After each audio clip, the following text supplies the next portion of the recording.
Sociedad de la Libertad presenta Cumbre Mundial de la Libertad 2022. Inaugura Javier Milei.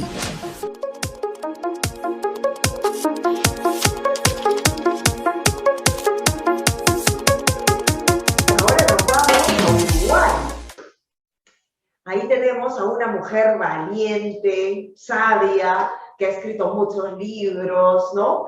Y va a dar también otro mensaje contundente. Estamos hablando de Mercedes Vigil. Bienvenida, Mercedes, a la Cumbre Mundial de la Libertad, hoy que estamos reflexionando, ¿no? En este día tan importante que es el Día Internacional de la Libertad de Prensa.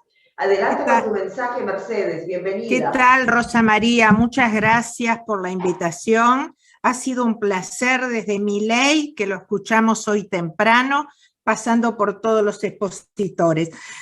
Yo estoy viniendo, soy escritora uruguaya, estoy hablando desde un país que siempre ha sido realmente al lado de lo que, del panorama latinoamericano, siempre ha sido mucho más respetuoso de las libertades. De todas formas, quiero hacer solamente un comentario para ir al macro, porque escuchamos el micro de prácticamente toda la región, pero me parece que necesitamos un diagnóstico para comprar el medicamento rápidamente y empezar a trabajar sobre la libertad, ¿no?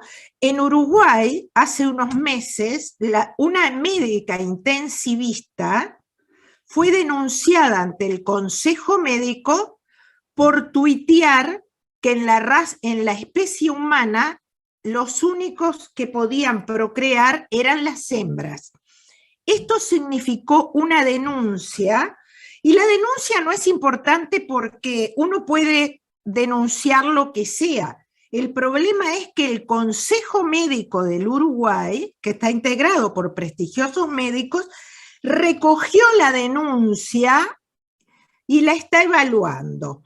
Esto indica hasta qué grado Agenda 2030 y la hegemonía de la información está presionando no solo a los medios masivos de comunicación, sino también a los profesionales que se expresan en las redes.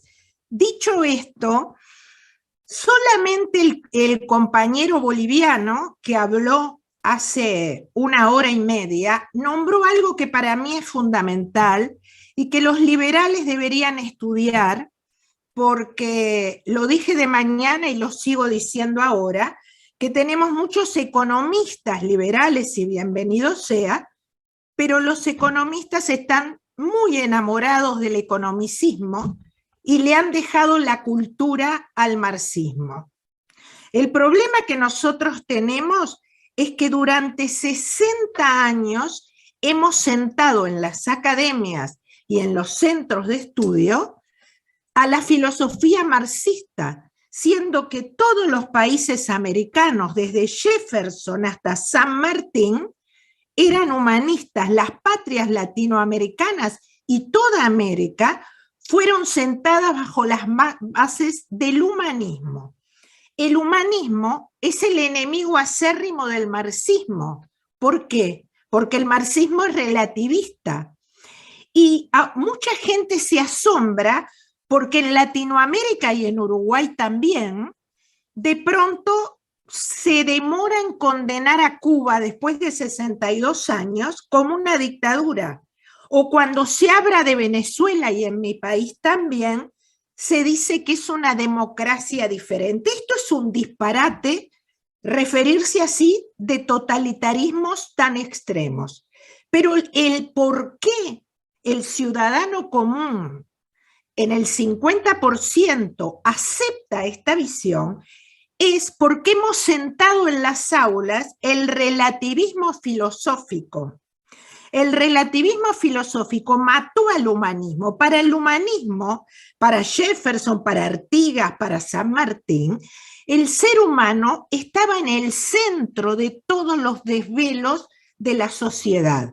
Para el marxismo, el ser humano es el instrumento para la revolución.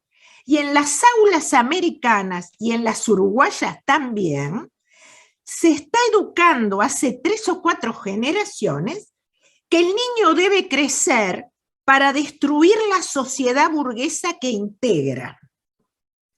Todo esto tiene un origen, y por eso generalizo para salir de las comarcas, en la escuela de Frankfurt, de primera y segunda generación. Cuando los comunistas escaparon de Hitler de Alemania, se cobijaron en la Universidad de Columbia y decidieron que la lucha de clases ya no iba a ser el eslogan, porque el proletario occidental ya no quería la lucha de clases, el proletario occidental quería sus vacaciones y su autito. Entonces idearon lo que ahora ha atomizado a las sociedades occidentales y que Foucault llamó las pequeñas batallas.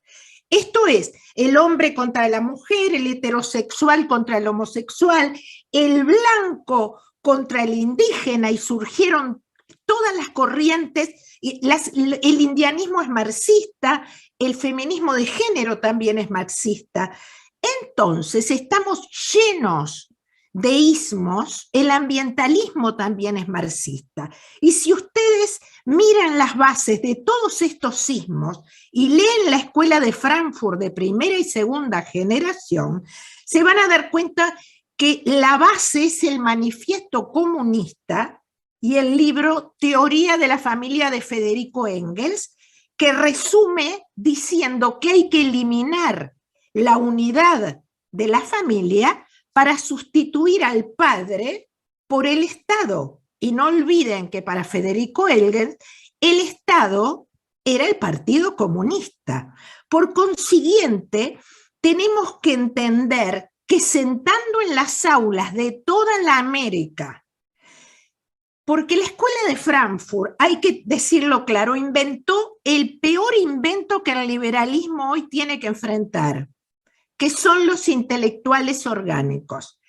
Si yo les nombro a Mario Benedetti, o a Galeano, o a Biglietti, 3 uruguayos muy conocidos en su arte, ustedes quedarían asombrados que fueron los primeros contratados por Fidel Castro con el proyecto Casa de las Américas.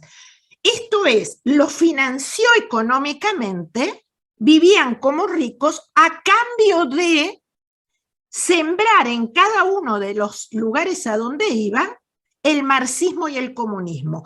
Y ustedes quedarían helados de saber que en el Uruguay, hasta el año pasado, digo el año pasado porque no lo corroboré este año, durante 18 años, en un libro de sexto de escuela de la currícula oficial, se les enseñaba a los niños que la Unión Soviética, bajo el sistema comunista, era la aldea de los pitufos. Yo les pregunto, con este tipo de lavado de cerebro durante casi 60 años, ¿cómo no va a ganar Boric en Chile, siendo el país más venturoso de la región económicamente? ¿Cómo Perú no va a estar enfrentando un comunismo? ¿Cómo Uruguay? Uruguay tiene un presidente que se dice, como Piñera o como Macri, de centro.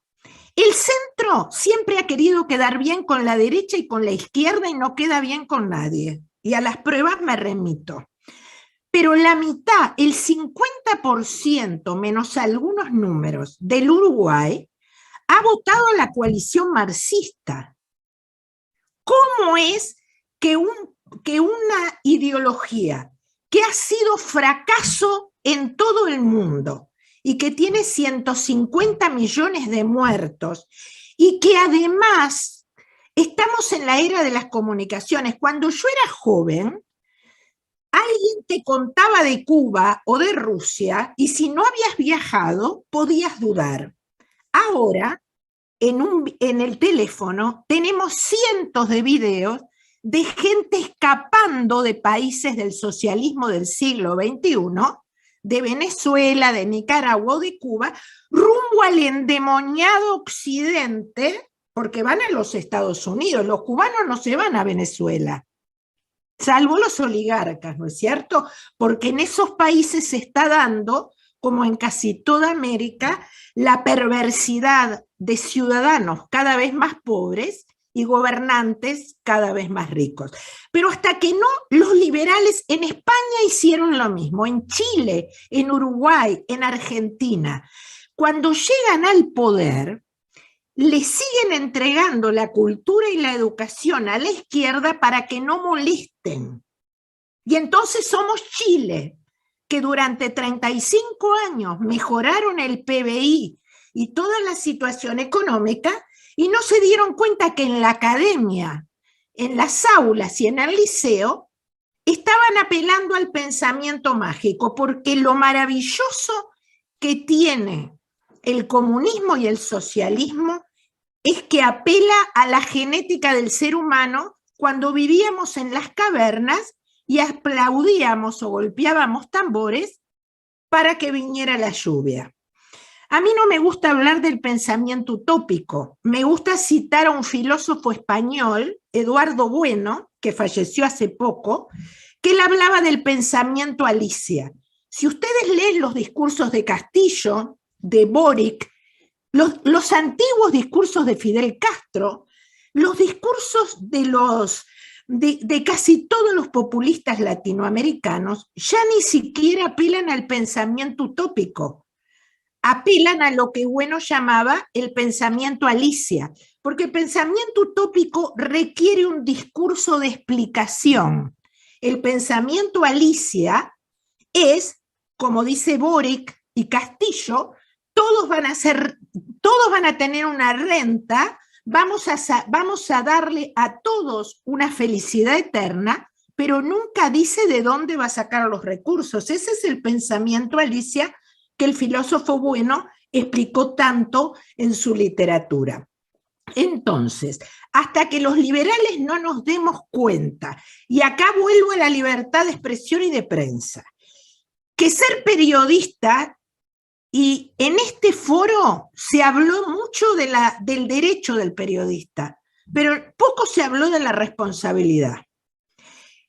La otra cara de la libertad, la otra cara de la moneda es la responsabilidad. Yo tengo que decir que en América toda, y en Uruguay especialmente, pero en América toda, los periodistas en su gran mayoría son conductores del humor social. No lo repiten, lo inventan. Fíjense una cosa, cuando las elecciones chilenas en Uruguay y en todo el mundo, cuando nombraban a Boric, nadie decía el ultraizquierdista comunista. Sin embargo, cuando hablaban de José Antonio Katz, permanentemente decían el ultraderechista y en algunos pinochetista. En las elecciones francesas, siendo que me tomé el trabajo de leer el programa de gobierno de Le Pen y de Macron, y es casi igual,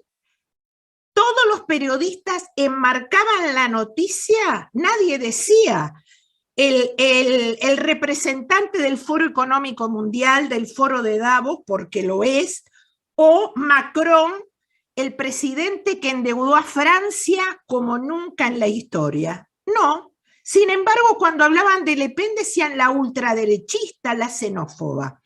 Esto es la tarea que está haciendo el periodismo muchas veces, no digo todas, pero muchas veces el periodismo crea el humor social.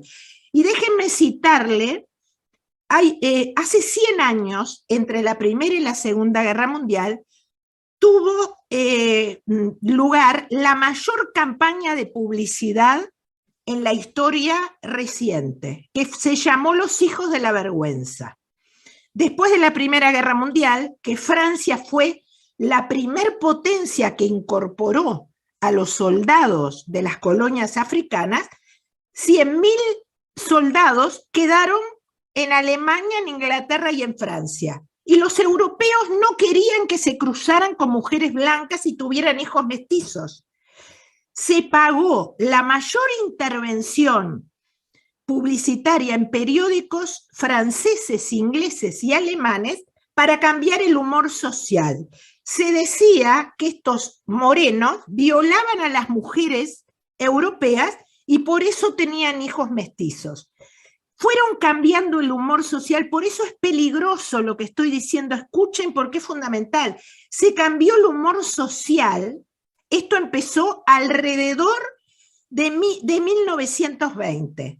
Esto le posibilitó a Hitler en el 33, esto es 15 o 16 años después de empezada la campaña, promulgar la primera ley de esterilización de los descendientes de los soldados negros con mujeres europeas. ¿Por qué? Porque la prensa había creado en el humor social de los europeos la idea de que eran todos violadores.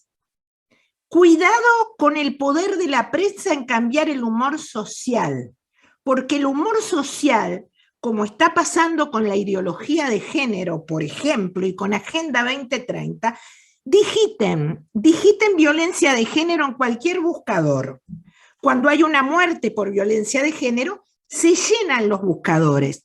Todo parece llevar a hacernos creer que el 90 y pico por ciento de los homicidios en América o en Occidente son por violencia de género. Es un 3% nada más. Sin embargo, la prensa y los grandes medios de comunicación están modificando el humor social para que después surjan leyes discriminatorias como la ley de género, que dice que ya no somos iguales ante la ley, que la palabra de la mujer basta para encerrar al hombre y que si presenta denuncias falsas no tendrá consecuencia.